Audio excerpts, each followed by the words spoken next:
Hi all, welcome to the online session of manufacturing process.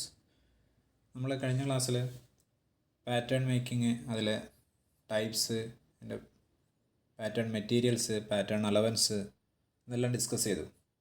ഇന്ന് നമ്മൾ discuss ചെയ്യുന്നത് moulding സാൻഡിനെ കുറിച്ചാണ്. നമ്മളെ നെക്സ്റ്റ് സ്റ്റേജിൽ കാസ്റ്റിങ്ങിലെ നെക്സ്റ്റ് സ്റ്റേജ് മൗൾഡിങ് എന്നുള്ള പ്രോസസ്സാണ്.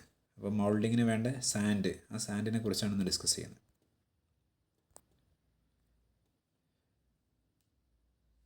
പല മെറ്റീരിയൽ ഉപയോഗിക്കുന്നുണ്ട്, പക്ഷേ മൗൾഡിങ് സാൻഡാണ് നമ്മൾ കൂടുതലായിട്ട് കോമൺ ആയിട്ട് യൂസ് ചെയ്യുന്ന മെറ്റീരിയൽ.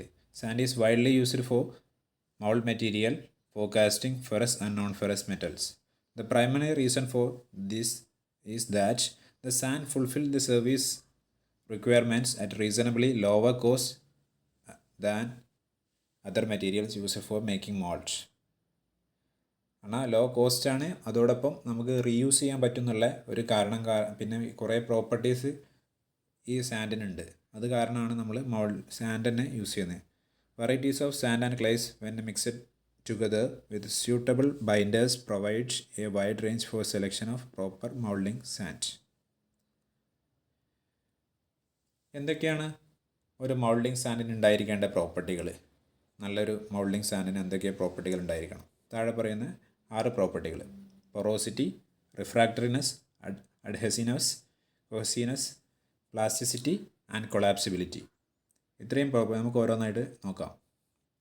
First, porosity. പൊറോസിറ്റിയുടെ മറ്റൊരു പേരാണ് പെർമിയബിലിറ്റി. ആ ഹോട്ട് മെറ്റൽ നമ്മൾ മൗൾഡിനകത്തേക്ക് ഒഴിക്കുന്ന സമയത്ത് കുറേ ഗ്യാസും സ്റ്റീമും ഒക്കെ ഇവോൾവ് ചെയ്യും. ആ സമയത്ത് ആ ഗ്യാസും സ്റ്റീമൊക്കെ പുറത്തേക്ക് എത്തണം സാൻഡിന് അകത്തൂടെ. It is the property of moulding sand which allows the passage of gases and steam through the sand mould. Sand മോൾഡിന് ഇടയിലൂടെ എന്നാൽ ഈ ഗ്യാസ് എല്ലാം പുറത്തേക്ക് എത്തണം, അല്ലാഞ്ഞാൽ അവിടെ പല ഡിഫക്റ്റുകൾ ഉണ്ടാവാനുള്ള ചാൻസ് ഉണ്ട്. Surface blow holes, mould blast, ഇതുപോലത്തെ പല ഈ എയർ അവിടെ അടിഞ്ഞു കൂടിയിട്ട്, അല്ലെങ്കിൽ ഗ്യാസ് അല്ലെങ്കിൽ സ്റ്റീം അവിടെ അടിഞ്ഞു കൂടിയിട്ട് അവിടെ പൊള്ളച്ച് നിൽക്കാനുള്ള പല ഡിഫക്റ്റുകളും സംഭവിക്കാനുള്ള ചാൻസ് ഉണ്ട്. Moulding sand which contain sand grains, low percentage of clay and soft ramming increases the permeability. ഇനി രണ്ടാമത്തെ പ്രോപ്പർട്ടിയാണ് റിഫ്രാക്ടറിനെസ്. എന്നാൽ ഹൈ ടെമ്പറേച്ചർ, മോൾട്ടൻ മെറ്റൽ നമുക്കറിയാം നല്ല ടെമ്പറേച്ചർ ഉണ്ടാവും, അത് വിത്ത്സ്റ്റാൻഡ് ചെയ്യാൻ പറ്റുന്ന, അത് ഒഴിക്കുന്ന സമയത്ത് നമ്മളെ മൗൾഡിങ് സാൻഡിന്, മൗൾഡ് മെറ്റീരിയലിന് ഒന്നും സംഭവിക്കാൻ പാടില്ല. അതിന് ഫ്യൂഷൻ സംഭവിക്കുക അല്ലെങ്കിൽ ഫിസിക്കൽ ചേഞ്ച് ഒന്നും വരാൻ പാടില്ല. അതാണ് refractoriness. High temperature withstanding കപ്പാസിറ്റിയാണ് റിഫ്രാക്ടറിനെസ് എന്നാണ്. Rough and larger sand grains lead higher refractoriness. റഫായിട്ടുള്ള അതുപോലെ ലാർജ് കുറച്ചുകൂടെ വലുതായിട്ടുള്ള sand grains lead to higher refractoriness. The presence of lime, magnesia and metallic oxide in the sand reduces the refractoriness. Refractoriness കുറയ്ക്കാനുള്ള കാരണം മെറ്റീരിയൽസാണ് lime, magnesia and metallic oxide. Adhesiveness. It is the property of moulding sand due to which it is adhering to the surface of the moulding boxes or other materials. അഡ്ഹസീവ്നെസ് എന്ന് പറഞ്ഞു കഴിഞ്ഞാൽ അതിൻ്റെ സർഫസിലും, moulding ബോക്സിൻ്റെ സർഫസിലും അതുപോലെ മറ്റു മെറ്റീരിയലുകളിലൊക്കെ ഒട്ടിപ്പിടിക്കാനുള്ള ചാൻസ്, അത് ആ ഒരു കബ്ദിനെയാണ് അഡ്ഹസീവ്നെസ് എന്ന് പറയുന്നത്. It is due to the property that heavy sand mass is successfully held in the moulding flask. ഇനി കൊഹസീവ്നെസ് എന്താണെന്ന് നോക്കാം. Cohesiveness or strength. It is the ability of sand particle to stick together. അത് സാൻഡുകളിലെ ഓരോ പാർട്ടികളും തമ്മിൽ കൂടിച്ചേരാനുള്ളതിനാണ് cohesiveness എന്ന് പറയാം. It is due to the property that the patterns may be removed without breaking the mould and mould retains its shape even after powering of the molten metal. നമ്മൾ ഇത് റിമൂവ് ചെയ്യുന്ന സമയത്ത്, പാറ്റേൺ റിമൂവ് ചെയ്യുന്ന സമയത്ത് mould അങ്ങനെ ഒരു ഒറ്റ പീസായിട്ട് വേണമെങ്കിൽ നമുക്ക് കിട്ടും എന്നാണ്. കാരണം ഇത് പെട്ടെന്ന് സെപ്പറേറ്റ് ആയിട്ട് എടുക്കാൻ കഴിയും. കാരണം അത് എല്ലാം കൂടെ ഒട്ടിപ്പിടിച്ച് നിൽക്കുന്നതുകൊണ്ട് ഈ മൗൾഡിങ് സാൻഡ് എല്ലാം കൂടെ ഒട്ടിപ്പിടിച്ച്, അല്ലെങ്കിൽ കൊഹസീവ്നെസ് എന്ന പ്രോപ്പർട്ടി കാരണം ഒട്ടിപ്പിടിച്ച് നിൽക്കുന്നുണ്ട്, ഒറ്റയടിക്ക് ഒരേപോലെ പോരും, ഒന്നിച്ച് പോരും. ഇനി next property plasticity or flowability. It is the property of the molding sand due to which it flows during the ramming to all portions of the molding flask and packs around the pattern to acquire a desired shape. കാരണം എല്ലാ നമ്മളൊരു ചെറിയ റാമിങ് force അല്ലെങ്കിൽ ചെറിയൊരു pressure കൊടുക്കുന്ന സമയത്ത് എല്ലാ സ്ഥലത്തേക്കും all portions of the moulding flask, ആ മോൾഡിംഗ് ഫ്ലാസ്കിൻ്റെ അല്ലെങ്കിൽ മോൾഡ് ക്യാവിറ്റിയുടെ എല്ലാ സ്ഥലത്തേക്കും ഇത് ഫ്ലോ ചെയ്യാനുള്ള ഒരു ഇതിനെയാണ് പ്രോസസ്സിനെയാണ്, എന്നാലേ അത് കറക്റ്റ് ഷേപ്പ് ആവുള്ളൂ. അതിൻ്റെ എല്ലാ മുക്കും മൂലയിലേക്കും കയറിയിരിക്കാനുള്ള ഈ മോൾട്ടൻ മെറ്റൽ എത്തണം, അല്ല ഈ മോൾഡ് എത്തണം, എന്നാലേ അത് കറക്റ്റ് ഷേപ്പിൽ കിട്ടുള്ളൂ. അതാണ് ആ ഒരു പ്രോപ്പർട്ടിയാണ് പ്ലാസ്റ്റിസിറ്റി അല്ലെങ്കിൽ ഫ്ലോബിലിറ്റി എന്ന് പറയുന്നത്. This is may be increased by adding clay and water to the sand. ക്ലേയും വാട്ടറും ആഡ് ചെയ്ത് കഴിഞ്ഞാൽ പ്ലാസ്റ്റിസിറ്റി എന്ന് പറഞ്ഞ പ്രോപ്പർട്ടി അല്ലെങ്കിൽ ഫ്ലോബിലിറ്റി ഇൻക്രീസ് ചെയ്യും. Collapsibility last property. It is the property due to which the sand mold automatically collapses after the solidification of the casting to allow a free contraction of the metal. കാരണം metal solidify ചെയ്യുക അല്ലെങ്കിൽ ഇത് ചെയ്യാവുന്ന solidify ആവുന്ന സമയത്ത് ഒന്നായിട്ട് ചെറുതായിട്ടൊന്ന് contraction ചെയ്യുന്നത് നമ്മൾ അലവൻസിൻ്റെ കേസിൽ പറഞ്ഞു. ആ സമയത്ത് ഈ സാൻഡ് മോൾഡ് ഓട്ടോമാറ്റിക്കലി കൊളാപ്സായിട്ട് മാറും. കാരണം അത് കൊണ്ട് പൊട്ടിപ്പോരും. അപ്പോൾ എന്താണ്, നമുക്ക് പൊടിയായിട്ട് കിട്ടിക്കഴിഞ്ഞാൽ, കൊളാപ്സ് ആയി കഴിഞ്ഞാൽ എന്താണ്, നമുക്ക് വീണ്ടും അത് അടുത്ത മോൾഡ് മെറ്റീരിയലായിട്ട് ഈ സാൻഡ് വീണ്ടും ഉപയോഗിക്കാം. അതാണ് അതിൻ്റെ പ്രത്യേകത. These properties mainly depend on the amount and type of binder used in the moulding sand. Moulding sandal use ചെയ്തിട്ടുള്ള ബൈൻഡർ, അതിൽ ഒരു ഒട്ടിപ്പിടിക്കാൻ ഉപയോഗിക്കുന്ന അതിനാണ് നമ്മൾ ബൈൻഡർ എന്ന് പറയുന്നത്, നമുക്ക് പഠിക്കാനുണ്ട്. അതിൻ്റെ എമൗണ്ടും അതിൻ്റെ ടൈപ്പിനെയും ഡിപ്പെൻഡ് ചെയ്തിരിക്കും. For example, oil sand is more collapsible than clay bonded sand. Oil sand ആണ് പെട്ടെന്ന് ബ്രേക്ക് ആവുക ക്ലേ ബോണ്ടഡ് സാൻഡിനേക്കാളും. ഇനി മോൾഡിംഗ് സാൻഡിൻ്റെ പ്രോപ്പർട്ടീസ് കഴിഞ്ഞ് ഇനി നമ്മൾ ക്ലാസിഫിക്കേഷനിലേക്ക് വരികയാണ്. മെയിനായിട്ട് രണ്ടായിട്ട് ക്ലാസിഫൈ ചെയ്തിട്ടുണ്ട്, according to the nature of ingredients and bonding material, അതുപോലെ according to the specific uses. First കാറ്റഗറിയിൽ according to the nature of ingredients and bonding material മൂന്നായിട്ട് വീണ്ടും ക്ലാസിഫൈ ചെയ്തിട്ടുണ്ട്. Natural moulding sand, synthetic moulding sand, special sand. ഇനി according to specific uses വെച്ചിട്ട് classify ചെയ്തേക്കുന്ന 8ആയിട്ട് classify ചെയ്തിട്ടുണ്ട്. Green sand, dry sand, loam sand, facing sand, backing sand or floor sand, system sand, parting sand and core sand or oil sand. നമുക്ക് നോക്കാം ഓരോന്നായിട്ട്. First natural moulding sand.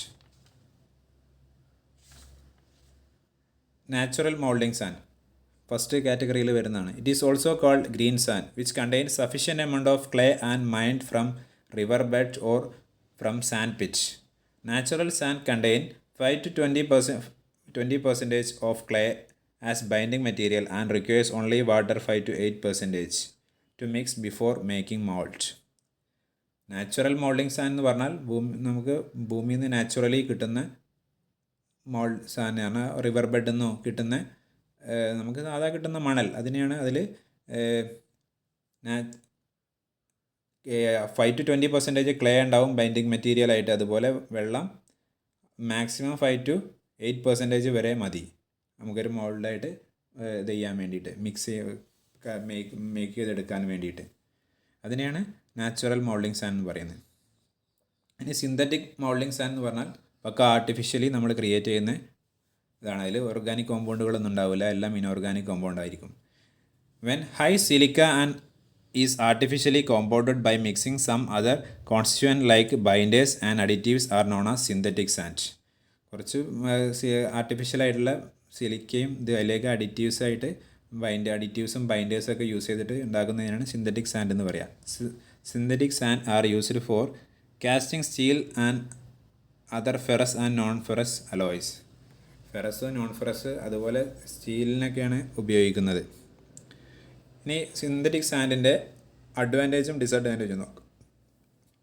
It possesses greater refractoriness, contains no organic materials, possesses high permeability with less moisture, requires less amount of water and binder, more suitable for use in mass production. Disadvantages ആയിട്ട് പറയുന്നത് high initial cost, skilled workers are required for moulding operation.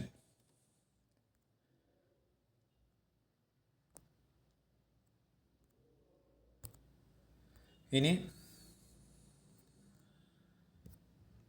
Special sand. Special sand are prepared for getting certain special characteristics. അതിന് എക്സാമ്പിളാണ് chromite FeOCr2O3, magnesite MgCO3, olivine MgSiO4, zircon and chrome magnesite are often used as special sand.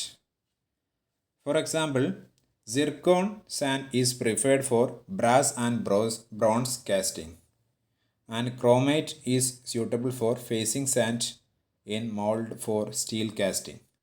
സിർക്കോണ് ബ്രോൺസും ബ്രാസിനും കാസ്റ്റിങ്ങിന് വേണ്ടിയാണ് ഉപയോഗിക്കുന്നത്. അതുപോലെ chromite ഉപയോഗിക്കുന്നത് steel കാസ്റ്റിങ്ങിൻ്റെ phasing സാൻഡായിട്ടാണ് ഉപയോഗിക്കുന്നത്.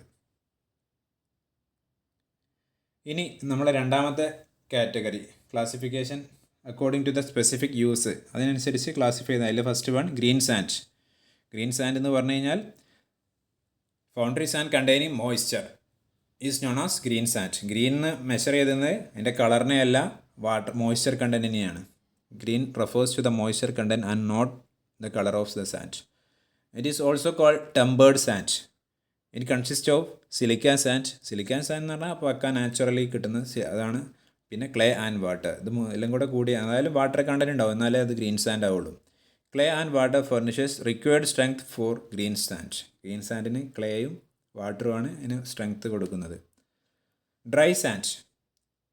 Sand free from moisture is called dry sand. എന്നാൽ ഒട്ടും water content അല്ലെങ്കിൽ മോയ്സ്ചർ കണ്ടൻറ്റ് ഇല്ലാത്തതിനാണ് dry sand എന്ന് പറയാം. In preparing dry sand mixture, special binding materials such as resin, clay or molasses are added to give strong bond to the sand. കാരണം വെള്ളം വേണം നമുക്ക് ബൈൻഡിങ് മെറ്റീരിയലായിട്ട്, പക്ഷേ ഇവിടെ തുള്ളി പോലും മോയ്സ്ചർ കണ്ടൻറ്റ് ഇല്ല. അപ്പോൾ എന്ത് ചെയ്യണം? റെസിനോ ക്ലേയോ മൊളാസസോ ഇതെല്ലാം ഉപയോഗിച്ചിട്ടാണ് ഒരു ബോണ്ട് ക്രിയേറ്റ് ചെയ്യുന്നത്. It possesses greater strength than green sand and can employed for making larger casting. Larger കാസ്റ്റിങ്ങിന് വേണ്ടിയിട്ട് നമ്മൾ കൂടുതൽ സ്ട്രെങ്ത് കിട്ടാൻ വേണ്ടിയിട്ട് ഗ്രീൻ സാൻഡിനേക്കാളും സ്ട്രെങ്ത് കിട്ടും ഡ്രൈ സാൻഡ് ഉപയോഗിച്ച് കഴിഞ്ഞാൽ. ഇനി ലോം സാൻഡ് എന്ന് പറഞ്ഞു കഴിഞ്ഞാൽ 50% സാൻഡും 50% ക്ലേയും, അതിനാണ് ലോം സാൻഡ് എന്ന് പറയാം. It is used for very heavy and large parts, large bells, cylinders, paper rolls etcetera. Facing sand, പേരെന്ന് പറഞ്ഞ പോലെ തന്നെ അതിൻ്റെ പാറ്റേണായിട്ട് ടച്ച് ചെയ്ത് നിൽക്കുന്ന ഭാഗം അല്ലെങ്കിൽ ആ ഫേസിങ് ഒരു 2 മുതൽ 3 സെൻറ്റിമീറ്റർ വരെ ഉള്ള ഭാഗം നമുക്ക് കറക്റ്റ് സ്മൂത്ത്, അതുപോലെ നല്ല സ്മൂത്ത് സർഫസ് അല്ലെങ്കിൽ ക്ലീൻഡ് സർഫസ് കിട്ടാൻ വേണ്ടി ആ ഭാഗത്ത് ഇതിനാണ് യൂസ് ചെയ്യുന്നതിനാണ് ഫേസിങ് സാൻഡ് എന്ന് പറയാം. Facing sand is specially prepared molding sand which is used around a pattern to cover up to a thickness of 2 to 3 cm to obtain casting of smooth and cleaner surface. It is made up of silica and clay with the addition of some facing materials like graphite, talc and molasses etc. Baking sand. Baking sand. Baking sand is a porous mixture of used sand. Used സാൻഡാണ് അതിൻ്റെ ഒരു porous mixture. അത് പറയാനുള്ള കാരണം ഇത് ഒരു backup അല്ലെങ്കിൽ ഒരു സപ്പോർട്ട് കൊടുക്കുന്ന ഇതിനെയാണ് നമ്മൾ ബേക്കിംഗ് സാൻഡ് എന്ന് പറയുന്നത്. കാരണം ബാക്കിയുള്ള ഇതിൻ്റെ ഫ്ലാസ്കിൻ്റെ ബാക്കിയുള്ള സ്ഥലത്തും കൂടെ നമ്മൾ ഒരു സപ്പോർട്ട് കൊടുക്കാൻ വേണ്ടി ഈ ഫേസിങ് സാൻഡിൻ്റെ പുറമെ നമ്മൾ ഫേസിങ് സാൻഡ് അതിനെ ജസ്റ്റ് 2 to 3 സെൻറ്റിമീറ്റർ വരെ കവർ ചെയ്ത് നിൽക്കുള്ളൂ. ബാക്കി സ്ഥലങ്ങളും കൂടെ ഒരു ബാക്കപ്പ് അല്ലെങ്കിൽ ഒരു സപ്പോർട്ട് കൊടുക്കാൻ വേണ്ടി ഉപയോഗിക്കുന്നതിനാണ് നമ്മൾ ബാക്കിംഗ് സാൻഡ് എന്ന് പറയുന്നത്. ഇനി system sand. It is a reconditioned sand prepared from used sand employed in a mechanised foundry. In mechanical foundries no facing sand is used. കാരണം മെക്കാനിക്കൽ ഫൗണ്ടറീസിൽ ഫേസിങ് സാൻഡ് ഉപയോഗിക്കുന്നില്ല, പകരം ഫുള്ളായിട്ട് അവിടെ സിസ്റ്റം സാൻഡാണ് ഉപയോഗിക്കുന്നത്. System sand is used to fill the complete flask. കാരണം ഫ്ലാസ്കിൻ്റെ ഒഴിഞ്ഞ് കിടക്കുന്ന അല്ലെങ്കിൽ മോൾഡ് ക്യാവിറ്റിയുടെ ബാക്കിയുള്ള സ്ഥലത്തേക്ക് മോൾഡിംഗ് ഫ്ലാസ്കിൻ്റെ ബാക്കിയുള്ള സ്ഥലത്തേക്ക് ആ സ്പേസ് ഫില്ല് ചെയ്യാൻ വേണ്ടിയിട്ട് യൂസ് ചെയ്യുന്നത് സിസ്റ്റം സാൻഡാണ്. System sand possesses greater strength, permeability and refractoriness than backing sand. കൂടുതൽ സ്ട്രെങ്ത്, പെർമിയബിലിറ്റി, റിഫ്രാക്ടറിനെസ് ബാക്കിംഗ് സാൻഡിനേക്കാളും സിസ്റ്റം സാൻഡ് പ്രൊവൈഡ് ചെയ്യുന്നുണ്ട്. ഇനി പാർട്ടിംഗ് സാൻഡ്. പാർട്ടിംഗ് സാൻഡ് എന്ന് പറഞ്ഞു കഴിഞ്ഞാൽ പേരെന്ന് പറഞ്ഞ പോലെ തന്നെ ഒരു പാർട്ടീഷൻ കൊടുക്കാൻ വേണ്ടിയിട്ട് അതിന് ചെറിയ പൊടികളായിട്ടൊക്കെ യൂസ് ചെയ്യുന്നതിനാണ് പാർട്ടിംഗ് സാൻഡ് എന്ന് പറയുന്നത്. Parting sand is used to prevent the adhering of 2 halves of the mould surface in each moulding box when they are separated. ഇപ്പം നമുക്ക് അറിയാം കോപ്പ് ഡ്രാഗ്, സെപ്പറേറ്റ് ചെയ്യേണ്ട 2 പോർഷൻസ് ഉണ്ടാവും. ആ 2 പോർഷൻസ് നമുക്ക് സെപ്പറേറ്റ് ചെയ്തെടുക്കേണ്ടതാണ്. അപ്പോൾ പെട്ടെന്ന് സെപ്പറേറ്റ് ചെയ്ത് കിട്ടാൻ വേണ്ടി അവിടെ ആ ഭാഗങ്ങൾ ഉപയോഗിക്കുന്നതാണ് parting sand. The parting sand consist of dried silica sand, sea and burned sand. Sea sand and burned sand. ഇനി core sand. Core sand is suitable sand mixture employed for making core. core produce ചെയ്യാൻ വേണ്ടിയിട്ട് use ചെയ്യുന്നതാണ് core sand എന്ന് പറയുന്നത്. It is sometime called oil sand. It is A silica sand mixed with organic compound such as linseed oil, resin, light mineral oil and binding material. എന്നാൽ oil use ചെയ്യുന്നതുകൊണ്ടാണ് ഇതിനെ മറ്റൊരു പേരായിട്ട് oil sand എന്ന് പറയുന്നത്. ഇനി സാൻഡുകളുടെ classification കഴിഞ്ഞു. ഇനി അതിൽ വേറെ എന്തൊക്കെയോ ടോട്ടൽ മോൾഡിംഗ് സാൻഡിൽ എന്തൊക്കെ കോൺസ്റ്റിറ്റ്യൂവൻസ് ആണ് അടങ്ങിയിട്ടുള്ളത് നോക്കാം. ഫസ്റ്റ് സിലിക്ക സാൻഡ്, രണ്ടാമത് സിലിക്ക സാൻഡ് എന്ന് പറഞ്ഞാൽ നാച്ചുറൽ കിട്ടുന്ന സാൻഡ്. 2 ബൈൻഡേഴ്സ്, നമ്മൾ ആഡ് ചെയ്യുന്ന ബൈൻഡേഴ്സ് ഒട്ടിപ്പിടിക്കാനുള്ള ബോണ്ടിങ്ങിന് വേണ്ടി ഉപയോഗിക്കുന്നത്. 3 അഡിറ്റീവ്സ്, നമ്മൾ എന്താണോ അതിൽ അഡിറ്റീവ്. 4 വാട്ടർ. അതിൽ first one silica sand. It is A granular particles resulting from a breakdown of quartz and other silica rocks. A molding sand contains 50 to 90% of the silica sand in it. 50% മുതൽ 95% വരെ അതിൽ silica sand തന്നെ ആയിരിക്കും. അത് അതിൻ്റെ പല ടൈപ്പിലുള്ള ചെറിയ പൊടികളും പൊട്ടുകളൊക്കെ ഉണ്ടാവും. Binders, a material present in the moulding sand which impart cohesiveness to it is called binder. എന്നാൽ പരസ്പരം ഒട്ടിപ്പിടിക്കാൻ വേണ്ടിയിട്ട് നമ്മൾ യൂസ് ചെയ്യുന്ന ഒരു ബോണ്ടിങ് സ്ട്രെങ്ത് ഉപയോഗിക്കുന്നതാണ് ബൈൻഡർ എന്ന് പറയുന്നത്. The binder holds sand grains together, imparts strength, resistance to erosion and breakage. എന്നാൽ ബൈൻഡർ സ്ട്രെങ്ത് കൊടുക്കാൻ വേണ്ടിയിട്ട് കൊഹീസിവ് ഫോഴ്സ് ഇത് ചെയ്യുന്നുണ്ട്, അതുപോലെ എറോഷന് ഇത് ചെയ്യുന്നുണ്ട്, ബ്രേക്കേജിനെയും ഇത് ചെയ്യുന്നുണ്ട്, ഒഴിവാക്കാൻ വേണ്ടിയിട്ട് റെസിസ്റ്റൻസ് തീർക്കുന്നുണ്ട്. അതിൽ ബൈൻഡേഴ്സ് 2 തരമുണ്ട്, ഓർഗാനിക് ബൈൻഡേഴ്സും ഇൻഓർഗാനിക് ബൈൻഡേഴ്സും. ഓർഗാനിക് ബൈൻഡേഴ്സ് എന്ന് പറഞ്ഞാൽ അതിന് example linseed oil, dextrin, resins etcetera. Inorganic ബൈൻഡേഴ്സിന് clay, cement, sodium silicate etcetera. ഇനി മൂന്നാമത് വരുന്നത് സാൻഡ് അഡിറ്റീവ്സ്. നമ്മൾ എക്സ്ട്രാ ആഡ് ചെയ്യുന്ന additives are those material other than binders. Binders അല്ലാതെ നമ്മൾ ആഡ് ചെയ്യുന്ന മെറ്റീരിയലിനെ മൊത്തമായിട്ട് നമുക്ക് സാൻഡ് അഡിറ്റീവ്സ് എന്ന് പറയാം. Which are added to the moulding sand to develop certain desirable properties in the molds. The commonly used additives are coal dust, silica flour, graphite, wood flour. ഇനി last water. Addition of water to the molding sand is called tempering. Water is responsible for bonding action of clays. The amount of water may vary from 1.5 to 8%. The bonding action is reduced and the mold gets weakened if water is in excess. നമുക്കറിയാം വെള്ളം maximum 8% വരെ വരാൻ പാടുള്ളൂ. കാരണം അതിൽ അധികമായി കഴിഞ്ഞാൽ അല്ലെങ്കിൽ വാട്ടറിൻ്റെ കണ്ടൻറ്റ് കൂടിക്കഴിഞ്ഞാൽ ബോണ്ടിങ് ആക്ഷൻ നടക്കില്ല, അത് കുറയുക ചെയ്യാം. അപ്പോൾ ഇത്രയാണ് നമുക്കിന്ന് ഡിസ്കസ് ചെയ്യാനുള്ളത്. Okay, thank you.